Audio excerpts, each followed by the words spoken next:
हमारे बीच में तारा प्रकाश तिवारी जी बैठे हैं। बहुत बड़ी बड़ी फैक्ट्रियां हैं, लोगों को प्रोडक्ट देते थे डायरेक्ट सेलिंग में, फिर लगा कि यार हम भी शुरू कर लेते हैं अपना, तो क्यों पंगे में पड़ गए तिवारी जी। तो तिवारी सर, आप बहुत एक्सपीरियंस पर्सन है, बड़ी नजदीक से चीजों को आपने देखा है। जेन्युइन डायरेक्ट सेलिंग के पैरामीटर्स क्या है? अगर एक व्यक्ति ने कुछ करना है, वो कहीं काम कर रहा है, तो वो लगे कि यार मैं सही जगह हूँ या ये कंपनी सही है, तो पैरामीटर्स क्या है सही कंपनी? थैंक यू सर, बहुत ही अच्छा सवाल पूछने के लिए। और डायरेक्ट सेलिंग का पंगा क्यों ले लिया कि सर मेरी लाइफ की जर्नी एक तरीके से, मेरा करियर भी as a agriculture scientist central government के जॉब के साथ साथ में डायरेक्ट सेलिंग में एक मल्टीनेशनल कंपनी के साथ शुरू हुआ और पहले ही साल में 10 लाख से ज़्यादा पे आउट मैंने अचीव किया। बाद में कुछ चीज़ों की वजह से मैं राजीव दीक्षित जी के साथ जुड़ा और सारी मूवमेंट का हिस्सा बना और फिर मैं मैन्युफैक्चरिंग में आ गया, डायरेक्ट सेलिंग से दूर रहा। लेकिन कहते हैं ना कि पहला प्यार कभी भी ज़्यादा दिन तक है ना, मैरिज हो भी जाए तो पहला प्यार आपको हमेशा याद रहता है, तो वैसा नहीं, मैं मेरे लिए नहीं करा। तो लेकिन डायरेक्ट सेलिंग के अंदर आज जो स्थिति बनी हुई है सर, मैं 100 से ज़्यादा 111 डायरेक्ट सेलिंग कंपनीज के लिए प्रोडक्ट बना चुका हूँ, लगभग 47 के लिए फिलहाल बना रहा हूँ, जिसमें मल्टीनेशनल कंपनीज भी हैं, अमेरिकन बेस्ड कंपनीज भी हैं, जिनके लिए प्रोडक्ट फिलहाल बना रहा हूँ। बहुत सारी चीज़ें सीखी मैंने ज़्यादातर मेरी लाइफ में, मेरे को लगता है कि 150 से ज़्यादा डायरेक्ट सेलिंग कंपनीज के मैनेजिंग डायरेक्टर से मैं मिला और आज भी मिलता ही रहता हूँ। तो बहुत सारी चीज़ें इन लोगों ने सिखाई और मैं बहुत सारी चीज़ें सबको धन्यवाद देता हूँ, आप सब लोगों से मैं सीखा। और पिछले 2.5 साल में मैं जो देख पाया हूँ, हम जो फाइनेंशियल इस तरीके के फ्रॉड कर रहे हैं, क्रिप्टो कर रहे हैं, वो तो सब चोर है ही है, उसमें तो कोई डाउट नहीं है, वो तो गवर्नमेंट जानेगी उसके बारे में क्या करना है, आप बड़े बड़े लोग जानेंगे।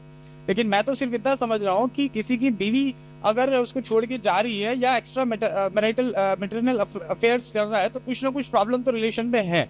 डायरेक्ट सेलिंग में बहुत सारे लीडर कंपनीज को छोड़ रहे हैं, अपनी कंपनीज को छोड़ रहे हैं, एक छोड़ के दूसरे प्रोडक्ट बेस में जा रहे हैं, तीसरे में जा रहे हैं, चौथे में जा रहे हैं और 5वीं में क्रिप्टो में जा रहे हैं, किसी और में जा रहे हैं, क्योंकि वो पैसा नहीं बना रहे।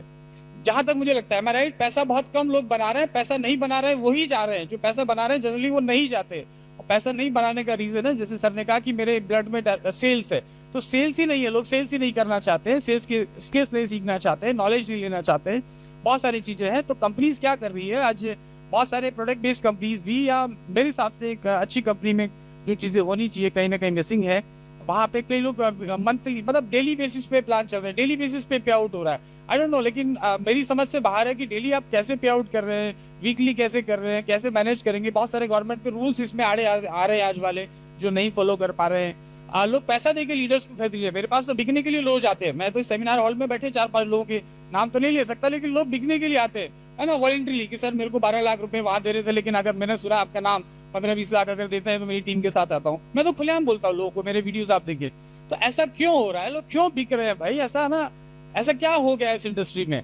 तो मैं समझता हूँ सर कि इस इंडस्ट्री को स्टेबिलिटी देने के लिए हमें एक कंपनीज के लिए भी एक मतलब मैनेजिंग डायरेक्टर्स के लिए एक ट्रेनिंग सेशन रखना चाहिए। आप जैसे लोगों को हमको सिखाना चाहिए कि यार हम लोग कहाँ गलत कर रहे हैं, क्या क्या गलती हो रही है, क्यों लोग बिक रहे हैं, क्यों कंपनियां खरीद रही है।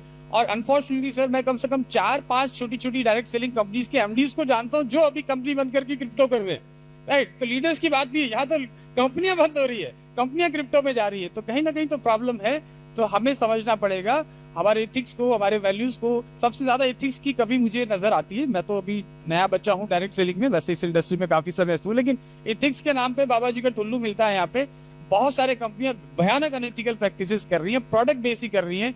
तो फिर जब हमारे घर में प्रॉब्लम है तो हमारी बीवी बाजू में देखेगी सर, राइट। सो कहीं ना कहीं मुझे लगता है हम अगर सुधर जाएंगे तो हम क्रिप्टो में जाने से रोक पाएंगे, या जो अनरेगुलाइज जो चीज है उसमें जाने से रोक पाएंगे, अगर हम अपने आप को बेटर कर लें। मैं यही मानता हूँ। Thank you so much Tiwari ji.